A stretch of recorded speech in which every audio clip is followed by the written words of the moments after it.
Oh, so I guess there's answers now on day 6. Let's see. First, or rather, the chapter before was called Choices, and I didn't see many choices really. The one choice was like whether to flee or not to flee, which is like a no choice really. It was morning. I didn't sleep well. The continuous series of incidents and the pain in my body made it difficult to fall asleep. Oh yeah, I forgot. The bitch fucking took it out on us. I heard arguments and the sound of things getting smashed in my half-asleep state, but I didn't notice anything off in the room. The taste of blood in my mouth was nauseating, and all my muscles seemed to be twitching in pain.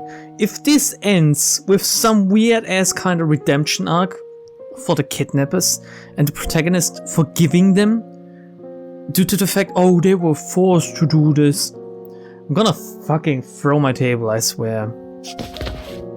I staggered to my feet and tried to go rinse my mouth in the bathroom, but instead I lost my balance and fell to the floor. I gave up and just left myself lying on the floor, feeling my chest upheaving through deep breathing. Every heartbeat reminded me of the fact I was still alive, which is admittedly like a good thing in this situation, but I wasn't sure if she just woke up early or didn't sleep at all, but the girl was leaning against the window with half a burning cigarette in her hand. She just gave me a look when I fell down. The air was so heavy that no one bothered to say anything. Time flew. Even the cigarette sparks started to fade. Another cigarette was lit and then it was out. The repetition continued until the whole pack was gone. Yeah, how's that cancer treating you? Anything to eat? Oh man. Keep up the good fight, my friend. My voice apparently shocked the girl, who immediately tensed her body up like an alarmed cat and jumped out of her chair. I was too scared to make any sound. She stared at me briefly before giving a long sigh while supporting her head. Huh. With bags under her eyes, she didn't even bother to complain. Still thinking about food? Are you nuts? Why, are you gonna fucking kill me? Then do it finally. Nothing's more important than food. Yes, you need sustenance if you want to survive in any fucking situation. No one knew what would happen next. I didn't have to spare energy to think about anything else but the present. Really? Would getting fat solve the problem?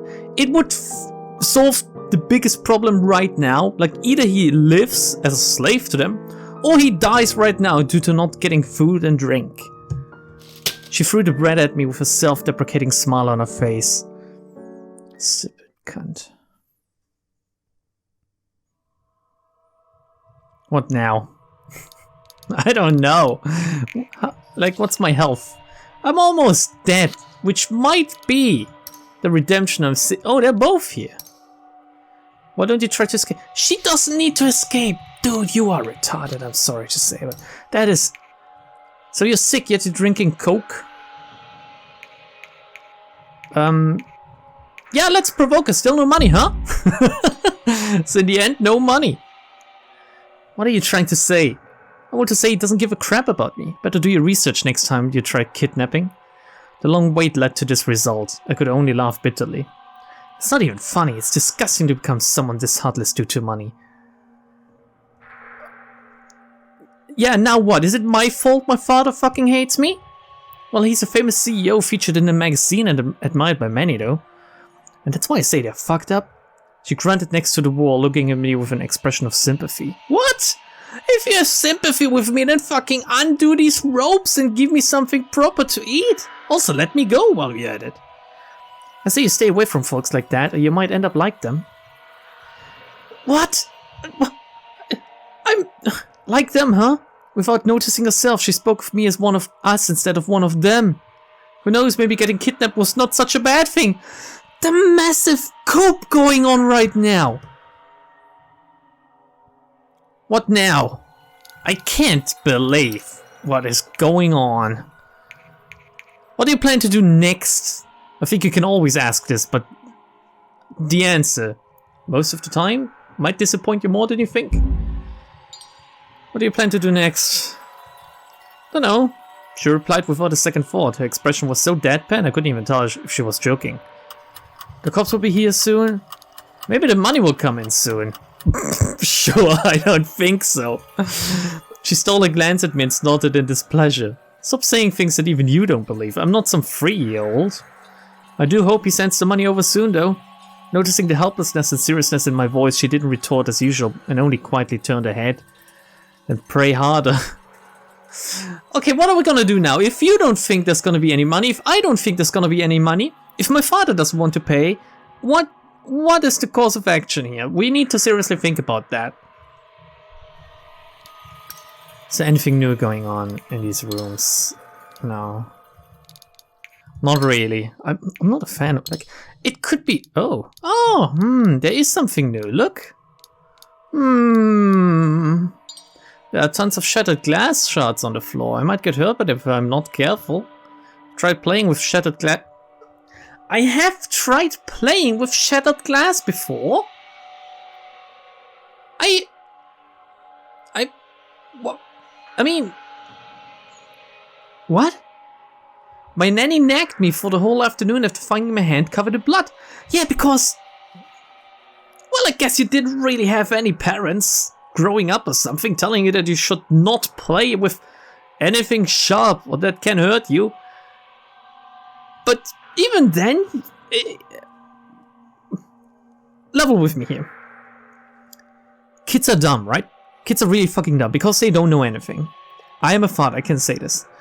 My child, she's smart, yet at the same time she has no experience, which makes her dumb in the grand scheme of things, right? She can imitate well, and she can also make connections. However, if she sees something she's never seen before, she can't judge properly whether that's dangerous or not, or what it does, or what it is, or even what its name is, or what it's called. However, if a child, or an animal, or whoever whatsoever,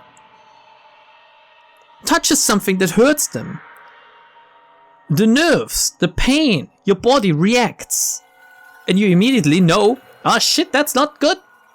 Right? And you drop it. It's like touching a stove, touching a heater, touching like an iron.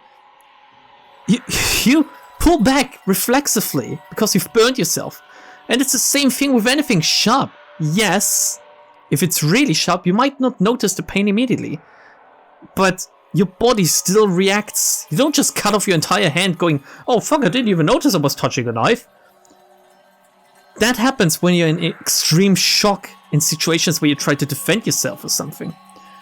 But as a child, playing with shattered glass, which is, it blows my mind, it's not what happens.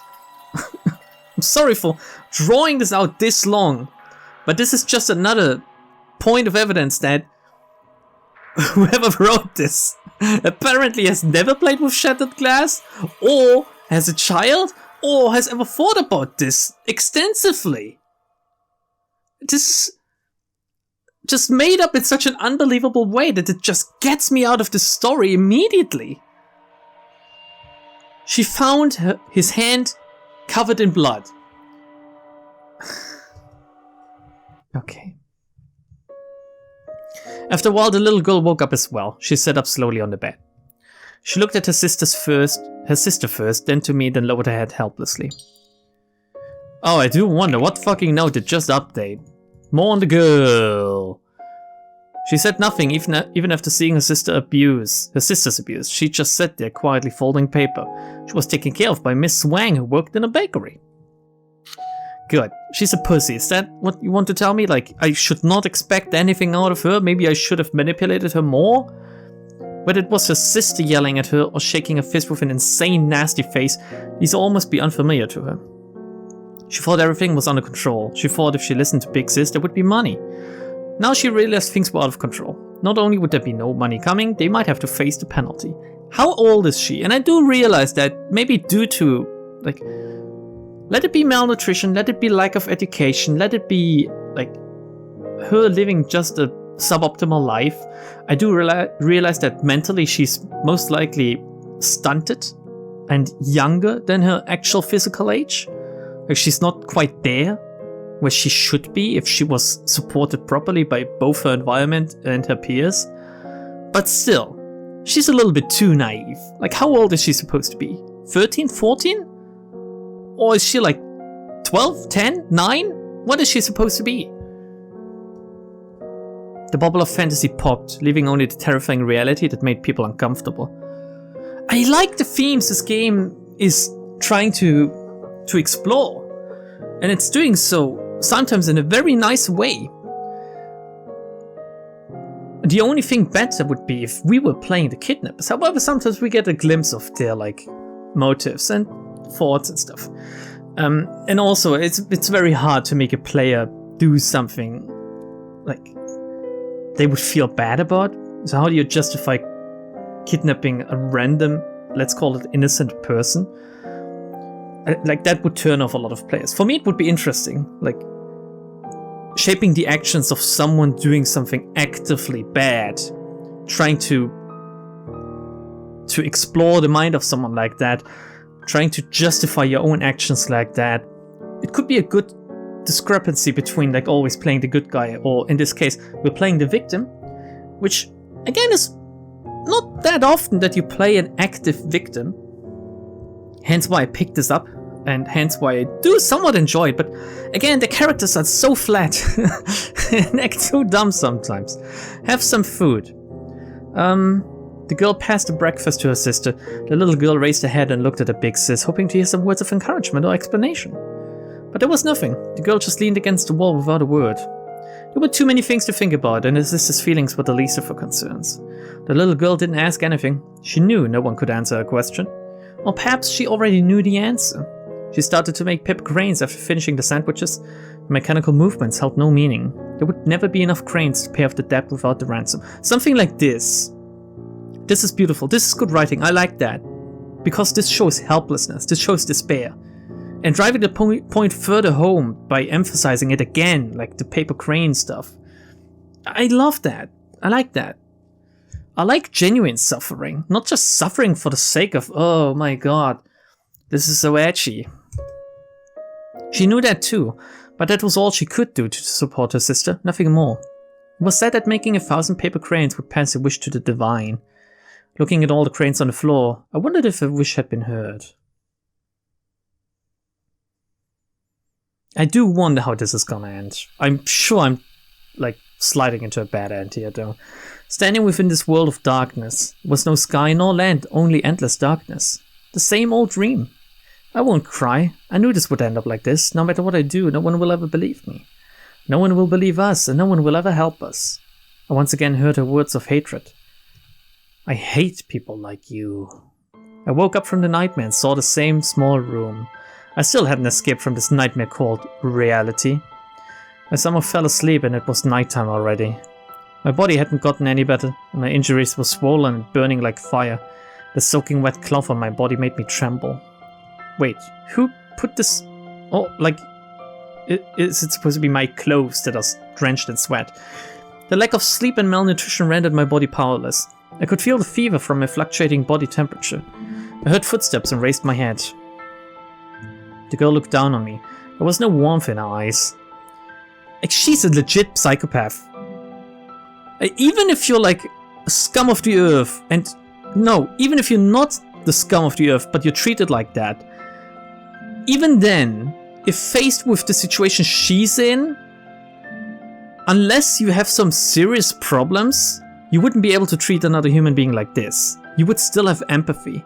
You would still be able to realize that it is not his fault, and you wouldn't let your anger out on him like that, except for if you have serious issues.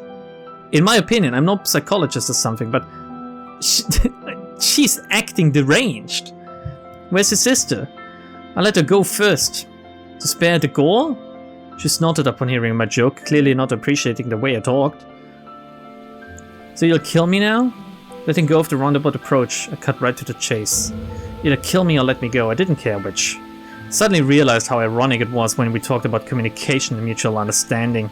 But in this situation we finally let go of the pretentiousness and expressed our true selves. I won't kill you. Or save you. It's up to you to escape from here. What, you're just gonna leave me here? Just like you don't care about us, I don't care about you.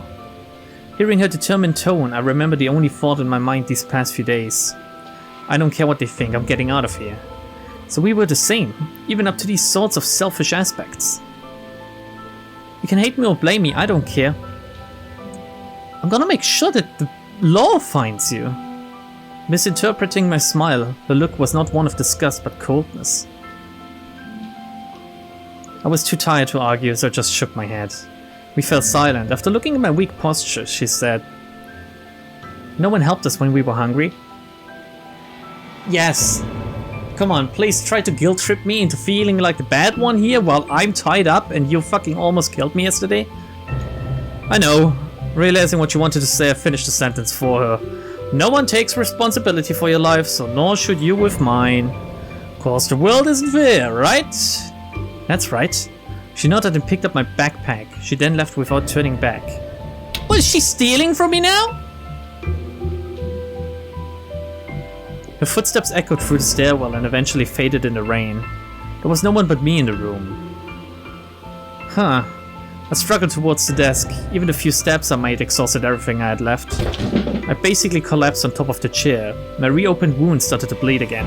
I didn't even have the energy to grab the knife. She's basically leaving me for dead, which is the same as murder in most countries, I think. Panting next to the window, I couldn't clearly see what was outside of it. There was only the grey sky and the rain. I remembered how she smoked next to the window and seemed to try to find something out there. What did she actually see then? I closed my eyes out of exhaustion. If only I had one more chance. Could we let go of our bias and reach a different outcome? This is a bad end. The game tries to get me to play it again. Chances are I won't. I'm too angry at it right now. With a light sigh, I let the rain engulf the last of my consciousness. I don't even know what I really did wrong. Ending 2. Endless rain. I tried to cooperate. Like, it wasn't my fault they weren't nice to me. Jesus Christ. Maybe the question, where did I go wrong, can be answered with clicking on new game. And that's a double-edged answer right there. I could find out what I did wrong, or it could be interpreted as me saying playing the game was where I failed from the very beginning. Oh my god, this was a light in the dark. If there's a huge demand to see another ending, I will revisit it. However, the way it is now,